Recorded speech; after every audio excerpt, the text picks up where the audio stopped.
Tapi sejauh ini mohon maaf, aplikasinya baru sebatas aplikasi atau sistem digital yang membuat mereka mudah membayar, tapi melakukan kewajibannya, tetapi tidak mudah mencari atau mendapatkan haknya. Seiring waktu, ketika era sudah semakin berkembang pesat, dunianya menjadi semakin berubah sedemikian cepat seperti sekarang, ya jangan sampai perangkat perundang-undangannya ketinggalan.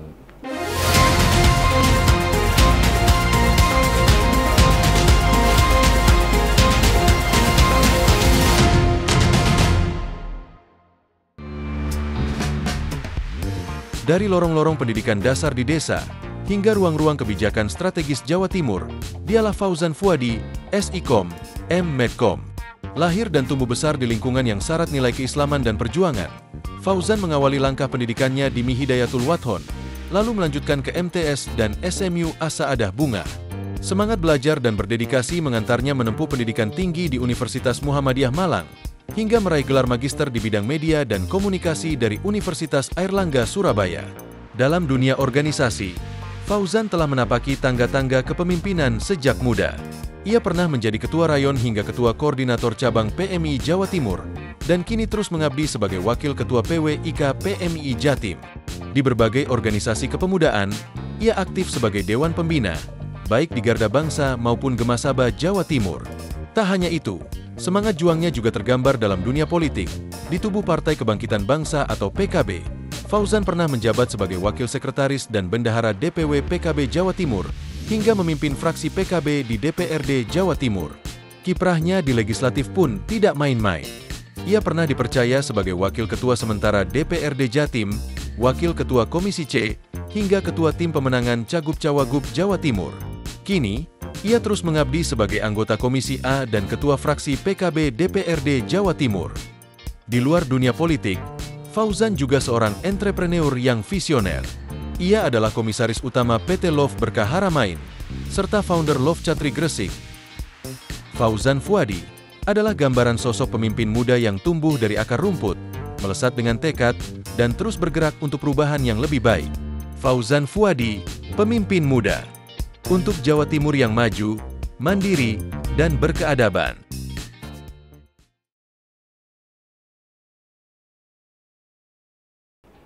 Assalamualaikum warahmatullahi wabarakatuh. Salam sejahtera untuk kita semuanya. Tribuners, bertemu lagi dengan saya Mujib Anwar, jurnalis senior Harian Surya Tribun Network, dalam acara podcast DPRD Jawa Timur Gebrakan Wakil Rakyat. Tribuners, keterbukaan informasi publik adalah hak dasar setiap warga negara untuk memperoleh informasi dari badan publik. Hak ini dijamin oleh Undang-Undang Nomor 14 Tahun 2008 tentang Keterbukaan Informasi Publik, atau yang sering dikenal dengan Undang-Undang KIP.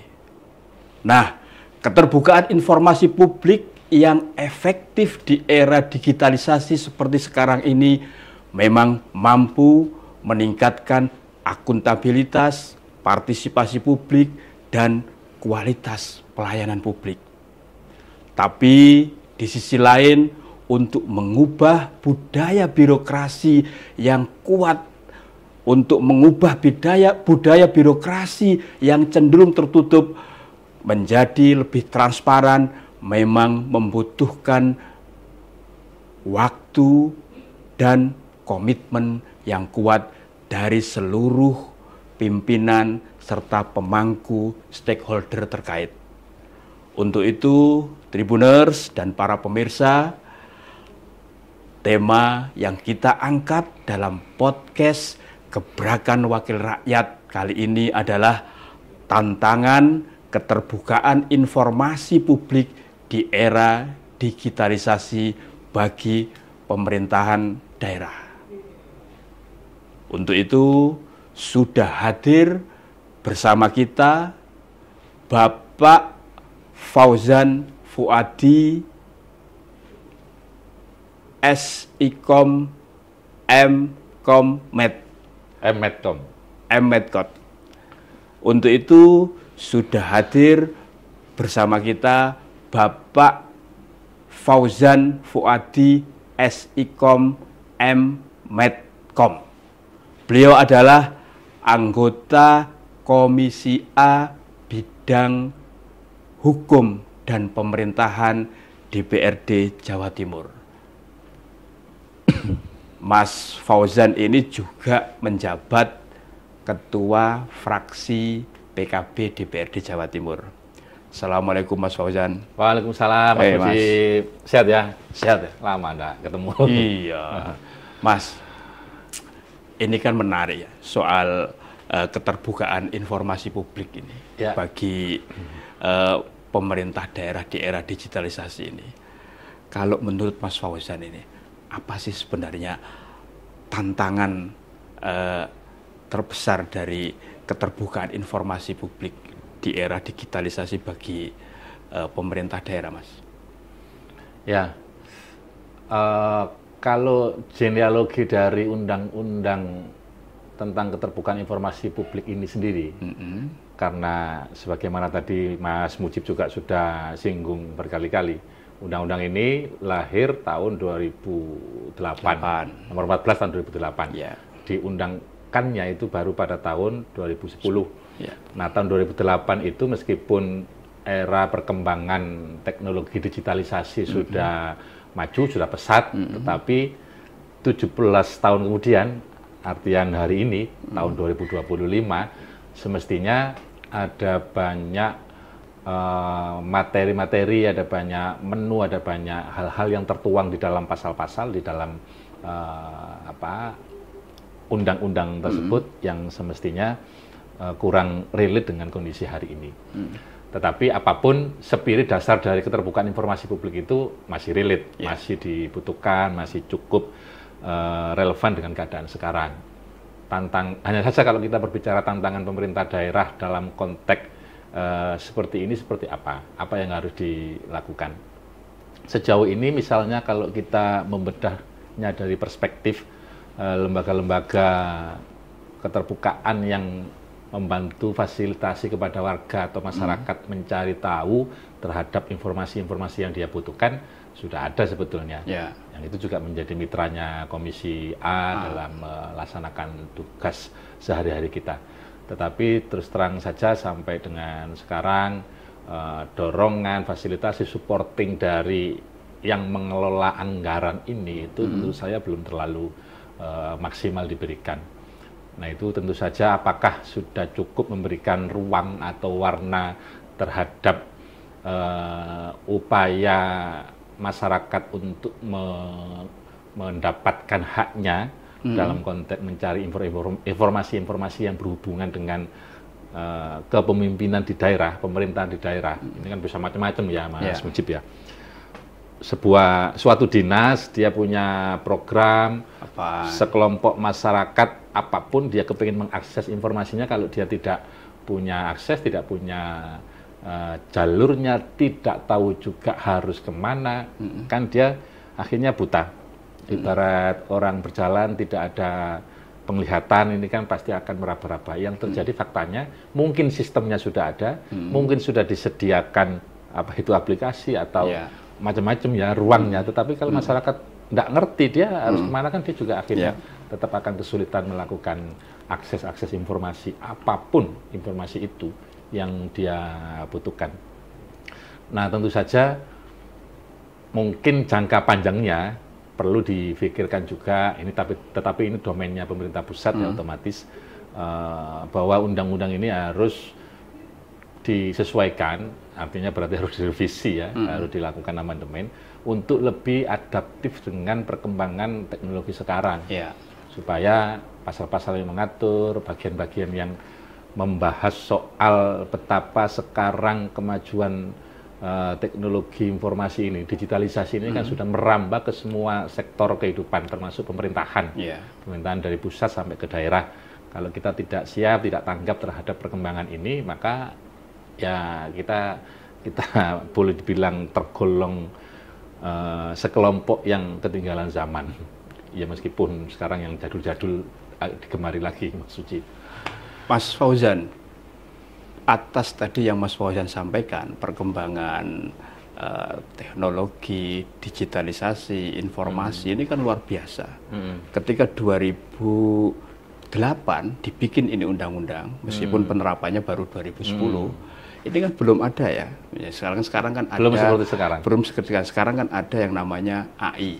Artificial Intelligence, yang ChatGPT yang macam-macam itu kan sangat revolusioner dalam hal menyediakan informasi apapun bagi masyarakat untuk bisa mengakses informasi apapun, termasuk itu tadi yang Mas Fauzan sampaikan.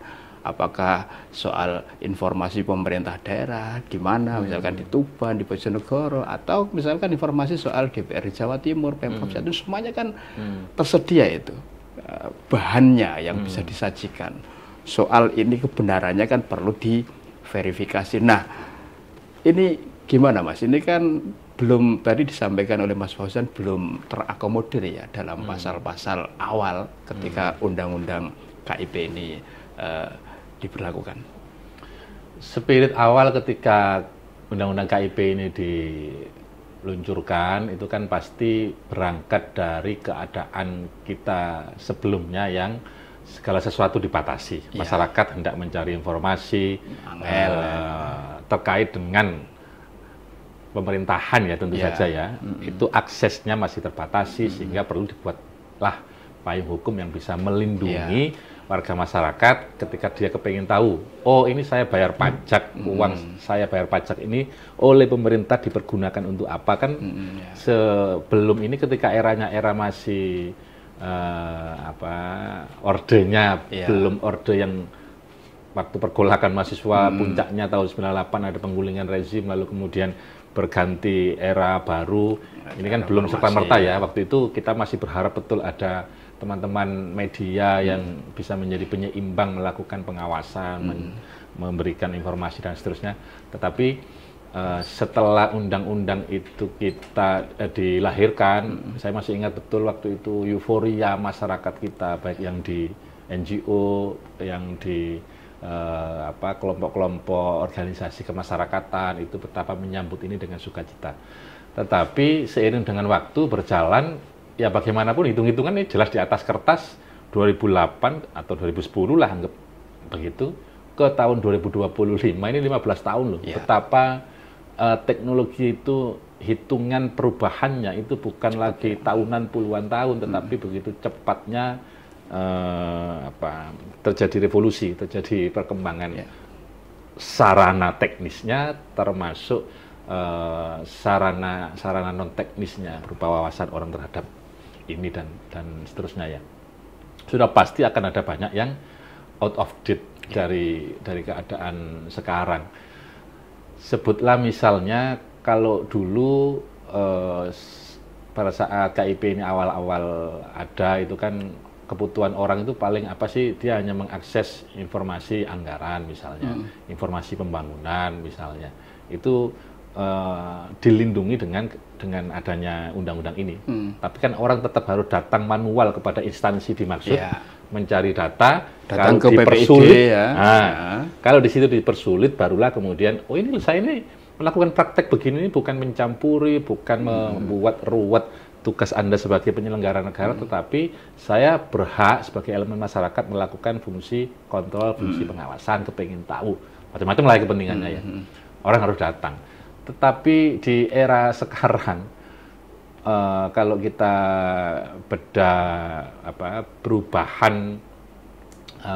perubahan platformnya, perubahan sarana-sarana teknologi yang dipakai, itu kan sudah berubah drastis. Tahun 2008 itu eranya masih era BlackBerry, masih ada kalau nggak salah, saya masih ingat itu. BlackBerry. Kalau bicara teknologi komunikasinya ya. Kalau Nokia komunikator ya. Komunikator E6 itu masih idola waktu itu tahun 2008. Sementara sekarang dua-duanya sudah almarhum.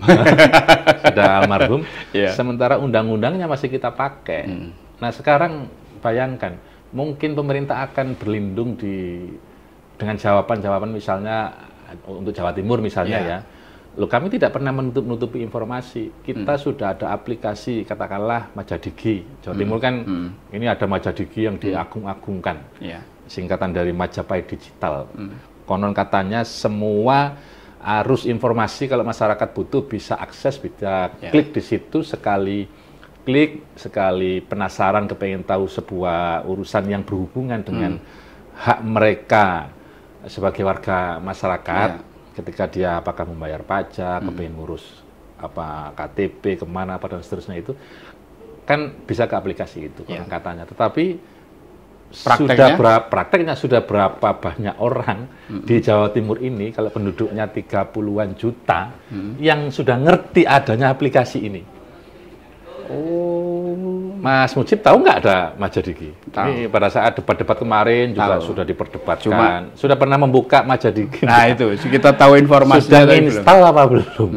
Lalu kalau nginstal saja belum, kalau mencoba ngeklik menu-menu yang ada di situ saja belum, bagaimana kemudian misalnya kita bisa memberikan konstruksi kritik membangun untuk perbaikan aplikasi ini ke depannya?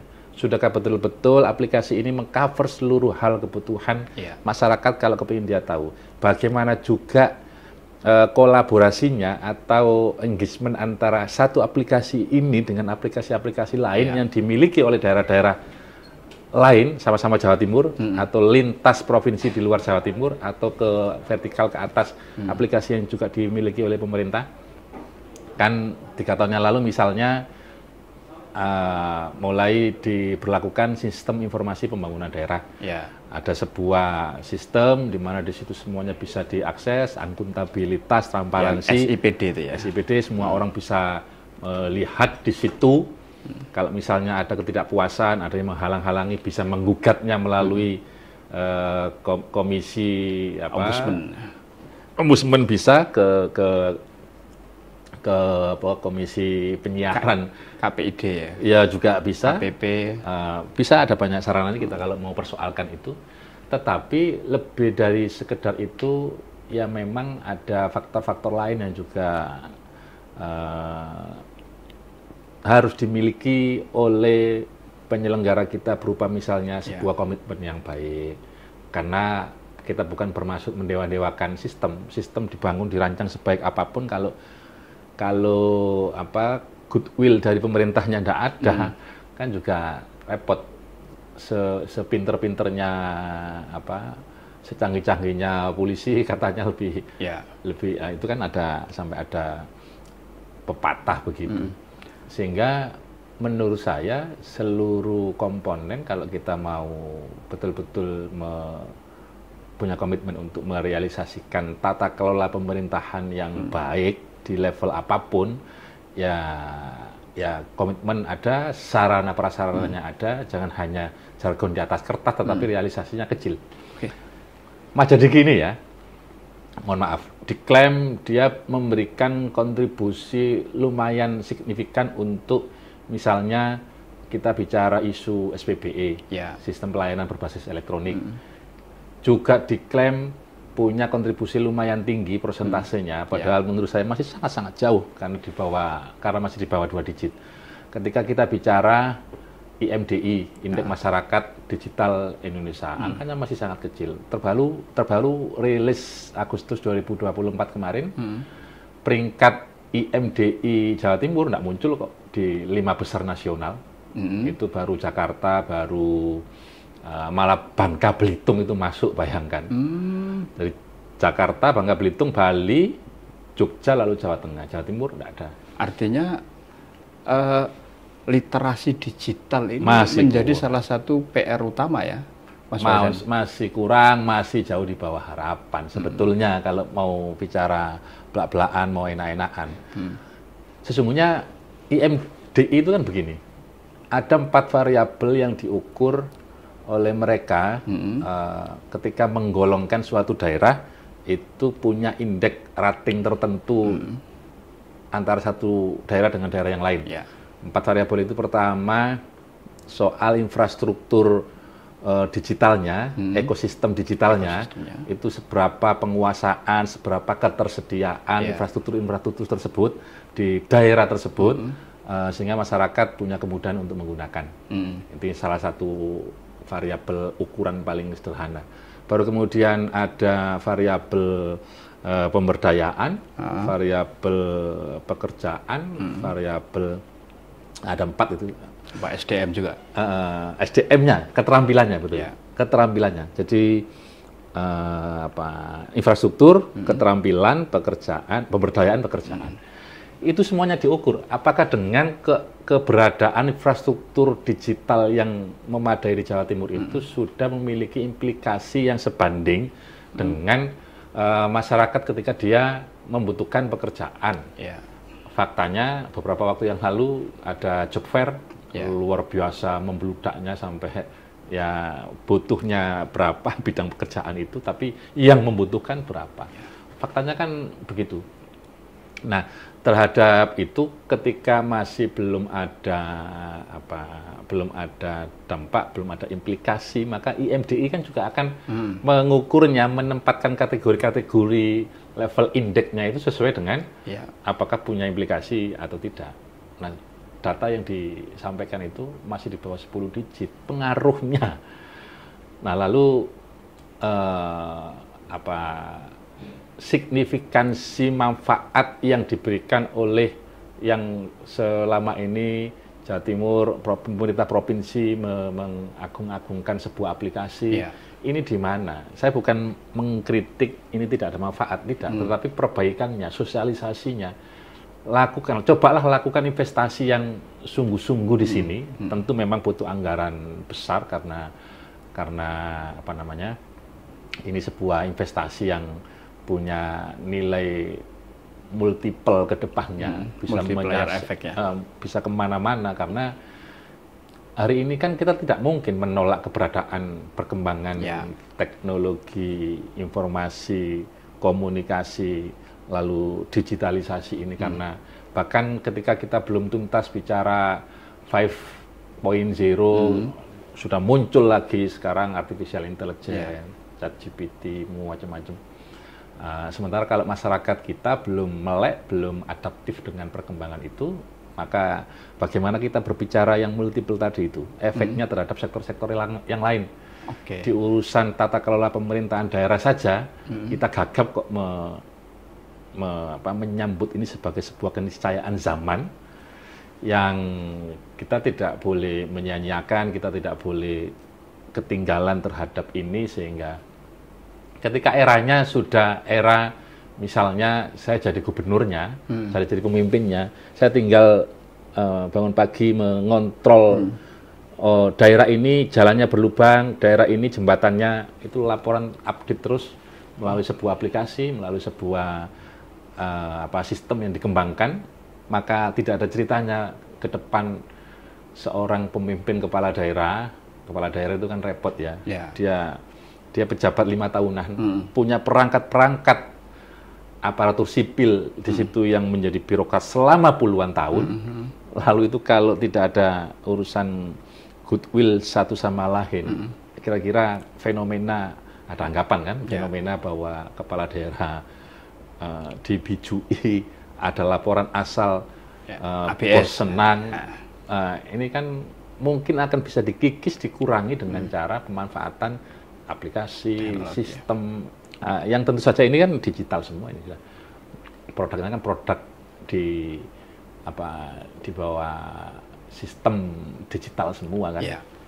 Mas Fauzan, ini kan untuk terwujudnya sebuah clean government, good governance dan lain sebagainya, saat ini itu kan tidak bisa menafikan yang namanya keberadaan teknologi informasi, digitalisasi,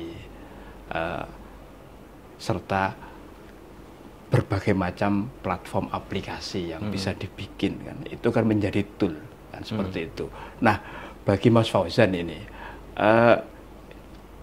berarti keterbukaan informasi ini kan sekarang kan open source ini kan, semua bahan data apapun yang ingin dibutuhkan oleh masyarakat kan sudah tersedia.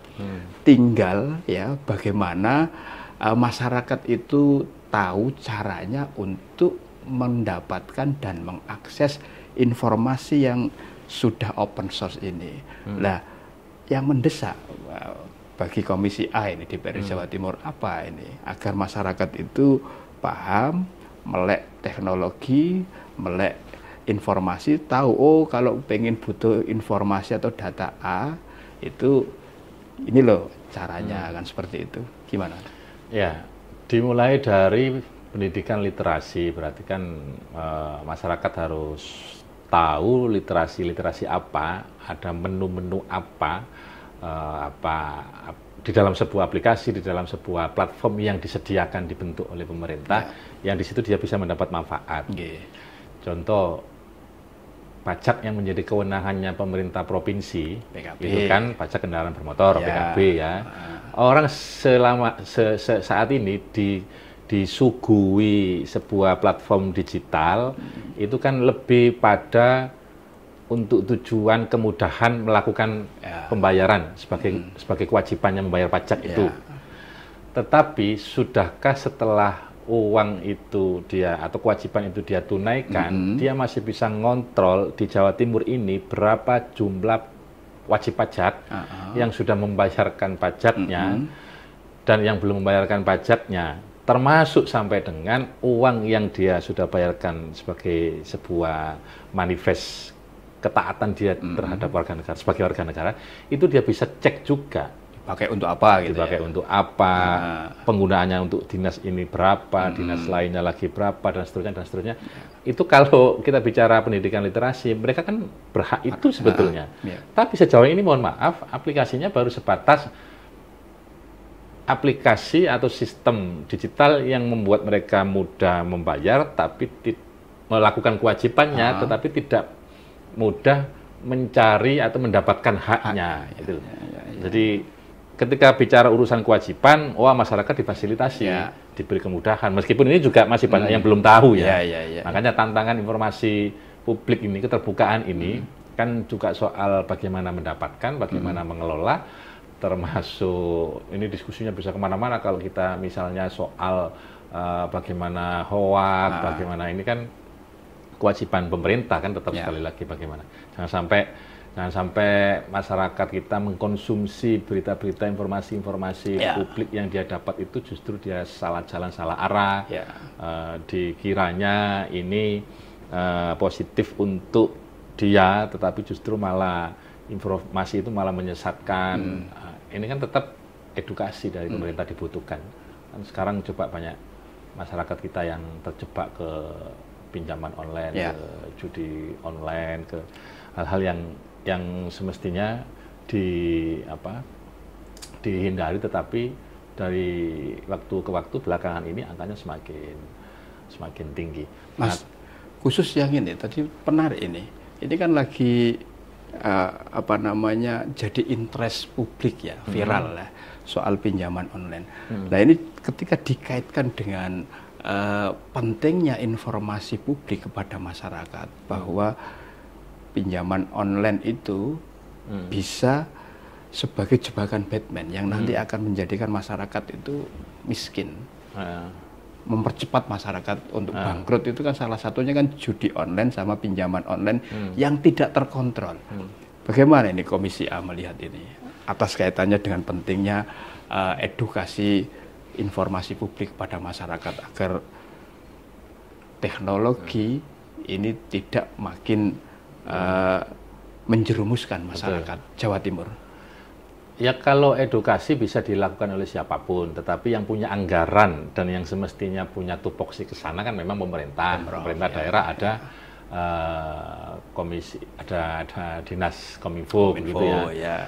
Tetapi dalam menjalankan tugasnya saya kira bisa berkolaborasi dengan siapapun, dengan elemen masyarakat yang berhajat atau punya concern di sini bisa, saya kira akan lebih maksimal juga cara kerjanya. Dengan teman-teman di DPR juga saya kira memungkinkan, karena DPR itu kan lalu lintas pergaulan sehari-harinya melibatkan banyak orang, sehingga edukasi, publikasi tentang manfaat, tentang bahaya seperti ini bisa disampaikan secara masif kepada banyak orang.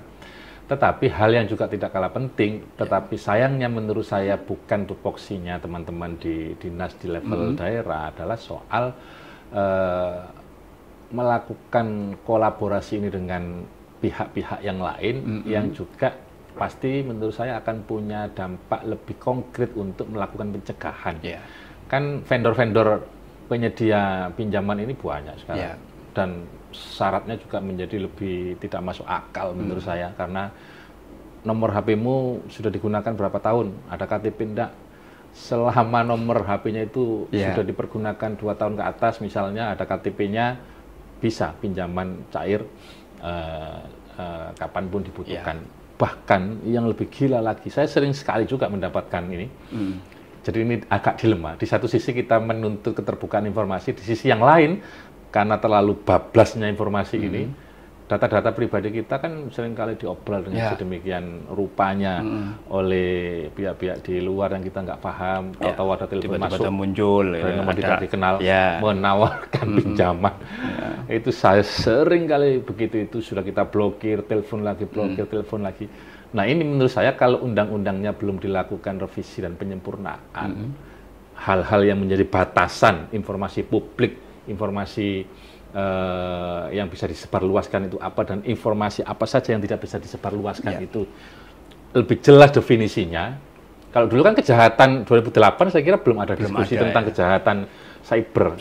Sudah ada, tetapi belum seperti sekarang kan modus kejahatan cybernya itu. Dulu mungkin phishing sudah ada.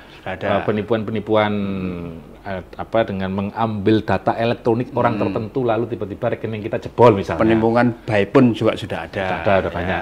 Tapi cybercrime yang sifatnya adaptif dengan perkembangan zamannya hari ini, yang lebih canggih lagi orang modusnya, itu yang kayaknya di sini di undang-undang ini belum diatur dengan lebih lugas. Artinya security data itu saat ini menjadi sangat penting. Sangat penting. Di saat keterbukaan informasi publik ini kan ada tuntutan. Tapi di sisi lain, si malakamanya ini kan data yang mudah diakses itu kan bisa disalahgunakan pemanfaatannya.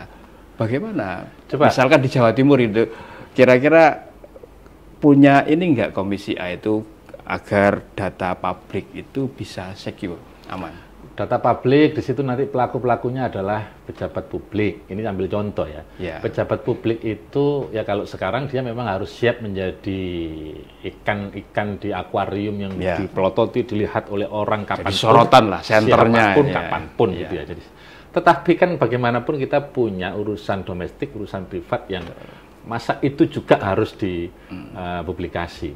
Meskipun di satu sisi seperti nomor HP, nomor kependudukan itu kira-kira menjadi domain informasi publik apa tidak?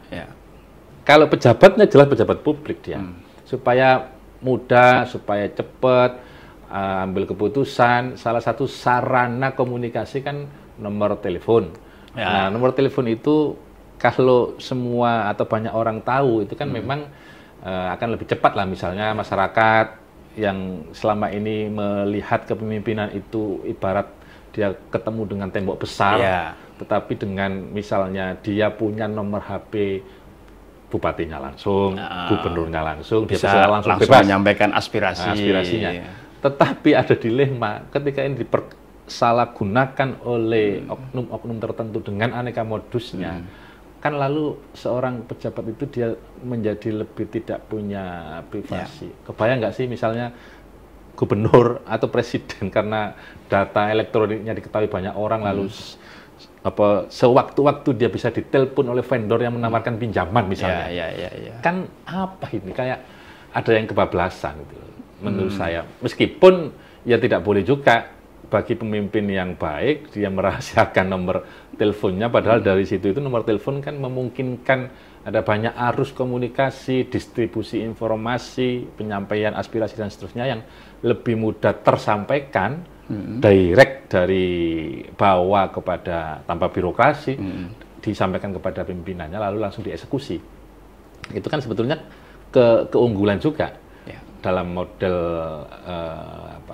kepemimpinan dalam konteks otonomi sekarang di mana semua kan serba bebas, tidak ada jarak, tidak ada benteng penyekat antara yang dipimpin dengan yang memimpin Ya menurut saya Mas Mujib kembali kepada masing-masing stakeholdernya ya.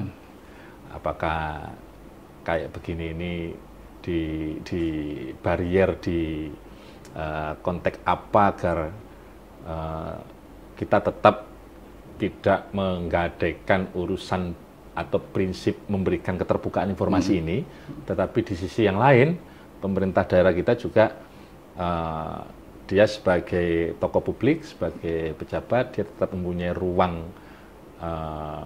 privasi, mempunyai ruang yang dia di situ harus dijaga, dihormati oleh bahkan siapapun. Yeah. Kalau tidak begitu, saya nggak ngerti apakah masih ada orang berminat jadi pejabat atau tidak kan begitu. Mas Fauzan, kita tahu bahwa di Jawa Timur ini atas kebutuhan pemberian layanan keterbukaan informasi publik ini kan sudah ada beberapa lembaga ya. Ada KI, ada KPID, ada KPP juga ya, pelayanan publik kan, ada juga Ombudsman dan beberapa lembaga terkait lainnya. Nah ini menurut hemat Mas Fauzan ini apa sih yang kurang ya, dari keberadaan sejumlah lembaga ini dalam hal mengawal ya soal pentingnya keterbukaan informasi publik di Jawa Timur? Ya sejujurnya kurang semua, tapi kita ini ibarat mana telur mana ayam lebih dulu kan, agak repot karena kalau misalnya kita punya uang begitu, anggaran daerah mumpuni, cukup untuk semuanya begitu, mungkin enak semua bisa langsung berjalan bersamaan. Yeah. Faktanya coba ditanya stakeholder yang tadi disebut oleh Mas Mujib itu, ketersediaan anggarannya apakah sudah cukup atau tidak? Cukup terpenuhi sesuai dengan agenda-agenda yang mereka miliki, ataukah masih sangat jauh panggang dari api? Kan kita bisa cek, bisa tanya kepada yang bersangkutan. Kami di Komisi A bolak-balik pada saat rapat kerja dengan stakeholder di Masud yang kebetulan menjadi mitra kami, selalu yang disampaikan adalah dukungan keberpihakan anggaran, dukungan budgeting yang belum memadai. Jadi akhirnya komisionernya ada, tetapi sekedar kantor yang representatif mereka bisa berkegiatan, itu juga ya begitu-begitu saja. Sarana mobilitasnya, belum lagi yang lain-lain ya, untuk mengupgrade, mempersamakan persepsi di antara masing-masing komisioner. Lalu semestinya kita berharap mereka selaku kan mereka ini bukan pemegang kuasa anggaran ya, beda dengan dinas, numpang lah gampangannya, istilahnya nggak jelas statusnya. Mereka ini sebenarnya kalau diajak berkolaborasi, diberdayakan sebagaimana mestinya, saya kira tujuan-tujuan atau agenda-agenda yang tadi kita canangkan itu, karena kan sumber muaranya kalau kita bicara demokrasi, bicara apa segala asasnya itu kan tumbuh dari sini. Tapi kan repot juga, di satu sisi kan anggarannya terbatas, masih ada kemiskinan, problem-problem real di tengah-tengah masyarakat masih terlalu banyak, kebanjiran, pupuk kurang. Kalau kita turun ke masyarakat itu kan aneka problematika itu kan muncul semua, pemimpin mungkin akan kebingungan mana prioritas yang akan diambil untuk dicarikan jalan keluarnya, sehingga ya urusan-urusan semacam yang tadi kita sebutkan itu dianggapnya menjadi urusan sekunder yang bisa didelay dulu, ditunda dulu pelaksanaannya sambil lalu problem-problem real di tengah masyarakat itu mereka carikan jalan keluarnya lebih dulu.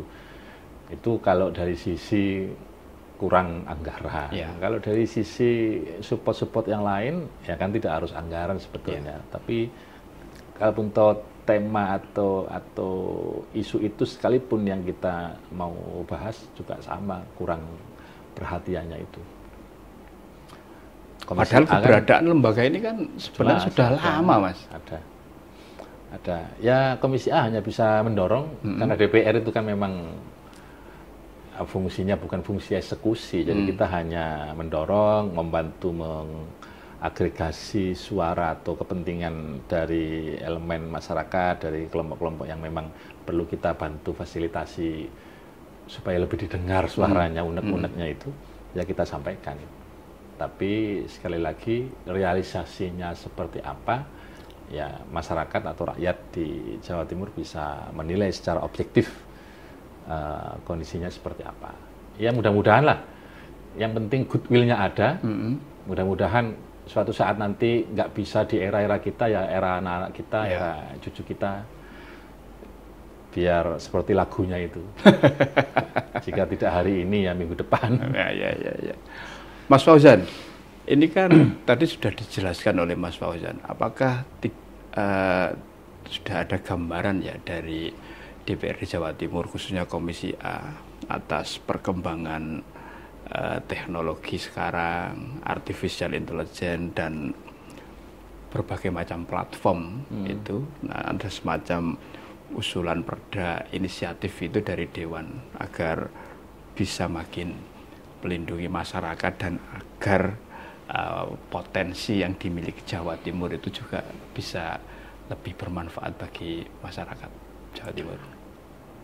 Sejauh ini inisiatif untuk menggagas perda itu saya belum pernah dengar ya.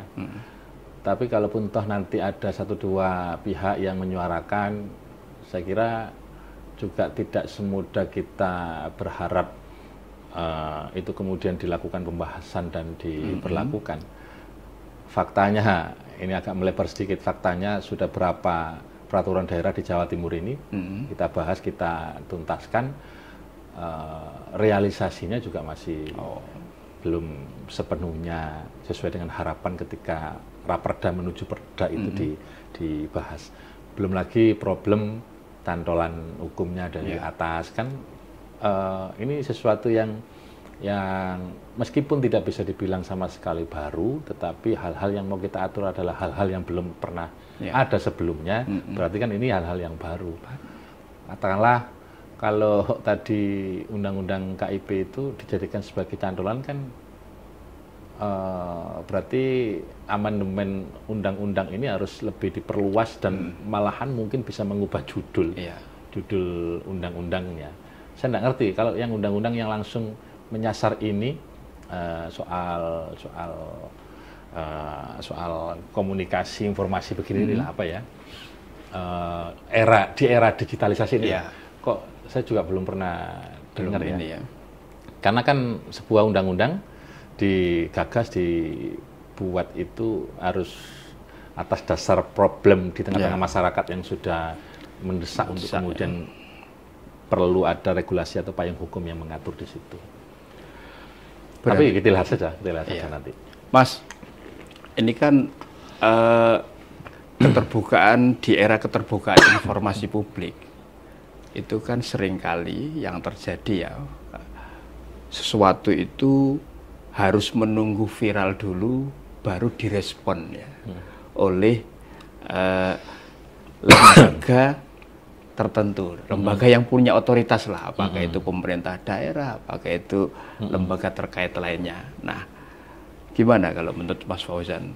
Tadi viral dulu baru ditanggapi lah, kira-kira seperti itu, yang kaitannya dengan informasi publik itu. Kadang mau minta, sudah coba minta ke misalkan PPID atau apa, dan atas beberapa informasi tertentu, terus sudah menyampaikan aspirasi atau apa, dan itu tidak ditanggapi dulu, baru setelah diviralkan lewat medsos kah, kan lewat TikTok atau lewat IG, nah, baru ada respon cepat lah dari pihak. Seringkali kan kejadiannya seperti itu. Tanggapan Mas Fauzan yang menangani bidang itu gimana? Itulah kenapa tadi saya berulang-ulang menyampaikan di atas semuanya yang lebih penting adalah goodwill dari para pelaku ini, para penyelenggara kebijakan ini.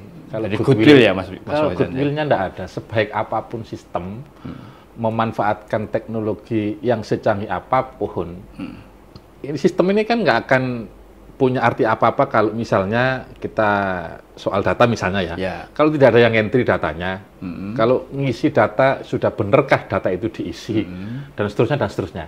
Artinya variabel yang mempengaruhi ini cukup banyak Pak Mujib menurut saya, sehingga ketika menanggapi pertanyaan jenengan tadi itu, yang lebih utama harus dituntaskan adalah soal moral para penyelenggara, goodwill-nya ini ada dulu. Berarti kan kalau di dalam sebuah orkestrasi pemerintahan di daerah, ini ada pemerintah kepala daerah yang dia dipilih dalam setiap momen 5 tahunan. Berarti kan masyarakat jangan sampai salah pilih pada saat momentum 5 tahunan itu.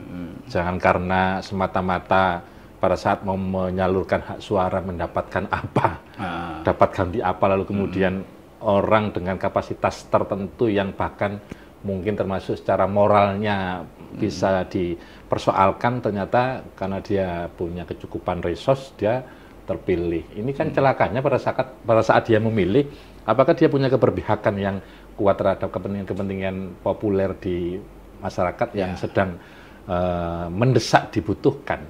Jadi agar jangan sampai terjadi no viral no justice atau no viral no aware pemerintah begitu ya. Walaupun itu juga primadona hari ini, saya termasuk yang menyukai ada sesuatu yang kemudian kita buatkan, kita bikin rame dulu, kita viralkan dulu supaya kemudian di situ pemerintah betul-betul melihat ini sebagai sebuah prioritas. Tanpa itu bukan berarti kita melihat pemerintah itu tebal muka, tebal telinga, tidak ada perhatian ketika tidak diviralkan, bukan. Tetapi kan ada oknum-oknum tertentu, mungkin skalanya bisa di level desa, di level ke atasnya lagi bertahap, yang kayak begitu itu dibutuhkan supaya ada perhatian. Seperti yang sekarang rame soal Raja Ampat. Ya. Baru ketika hashtagnya rame, viral, shift Raja Ampat, para tokoh, pesohor-pesohor mulai bunyi, baru kemudian ada atensi secara khusus ke situ, lalu di stop lah izinnya, operasionalnya dan seterusnya.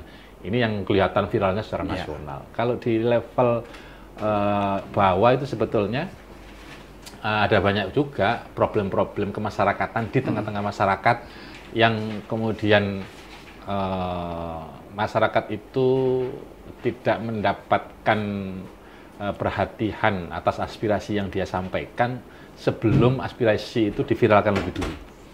Saya pernah beberapa kali mengadvokasi seperti ini di daerah pemilihan saya. Jadi ada sebuah daerah yang di situ punya tambang galian C lumayan luas. Ini di Tuban, Pak? Adalah pokoknya. Kemudian di situ ada pemborong yang sudah cukup lama melakukan eksplorasi di situ.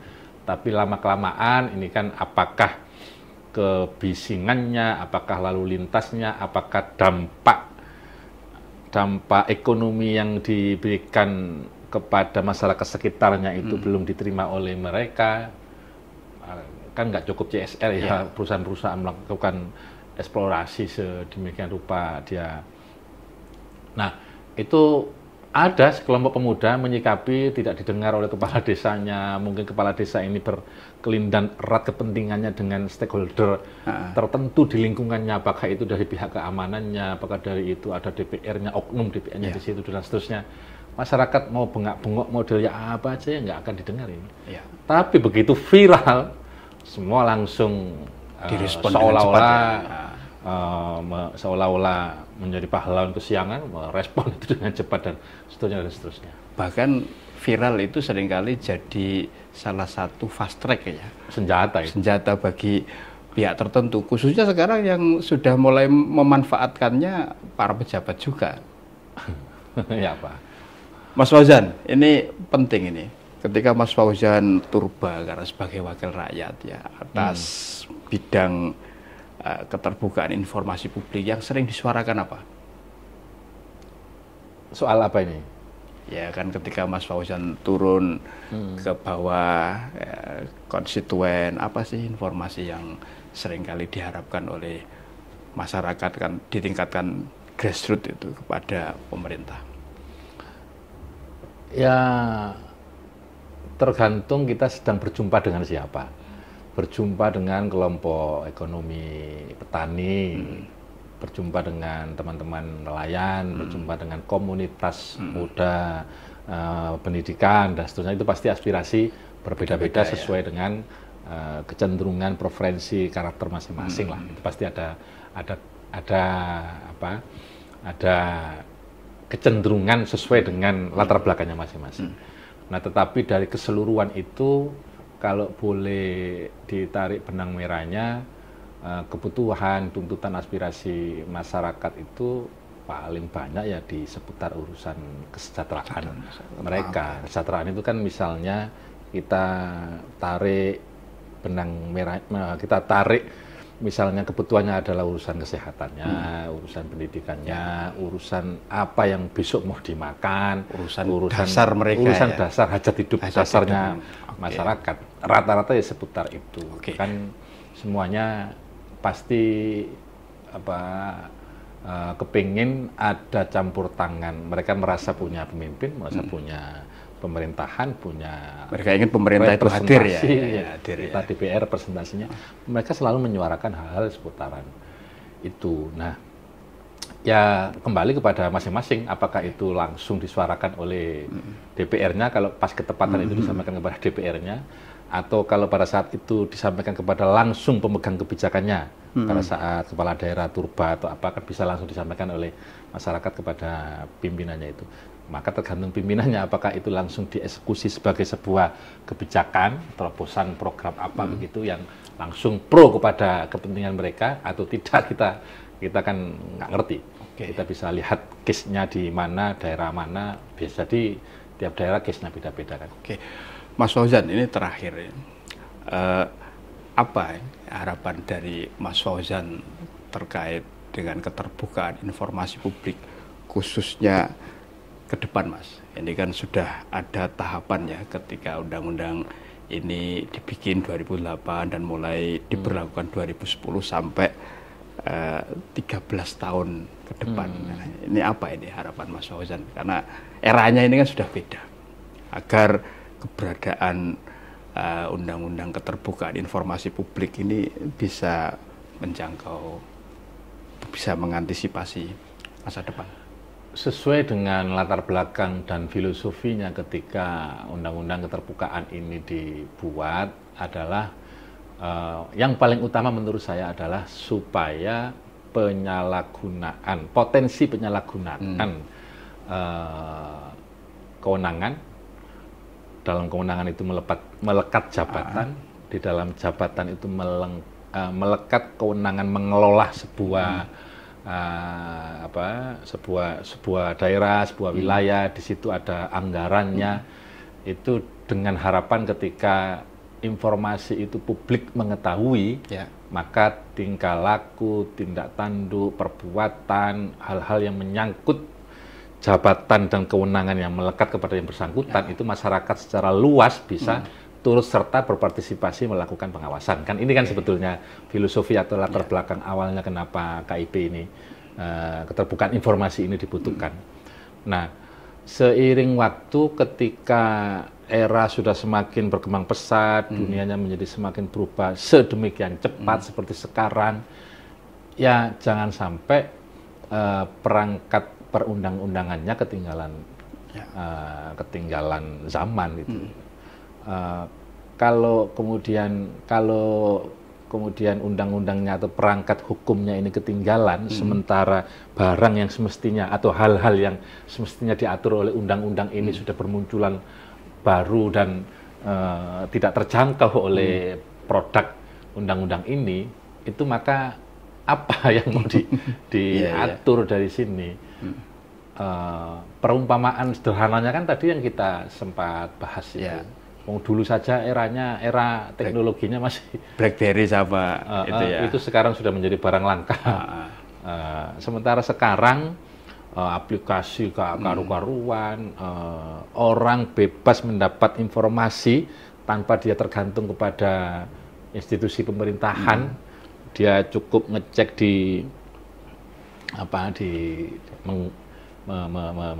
searching di Google gitu ya.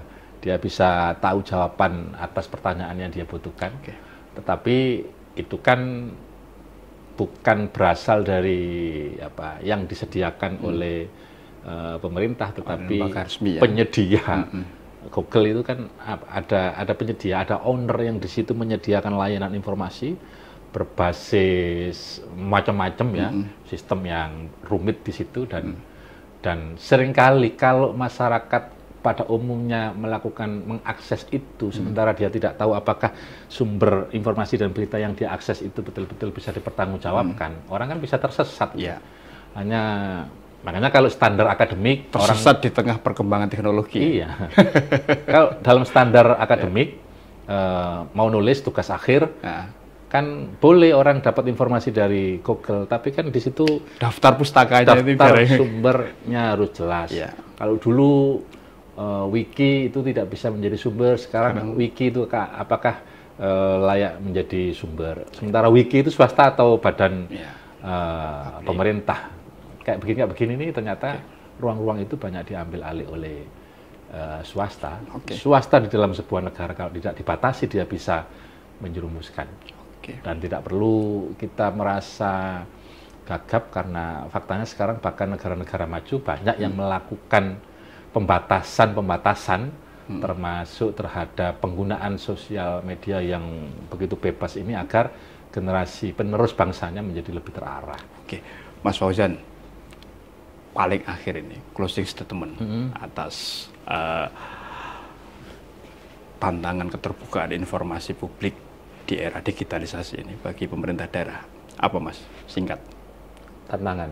Closing statementnya.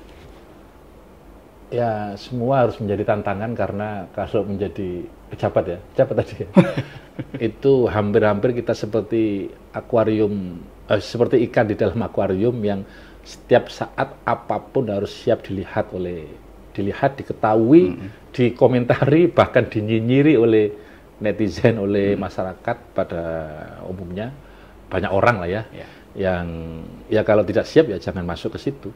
Kalau siap ya siap-siaplah untuk ada di situ.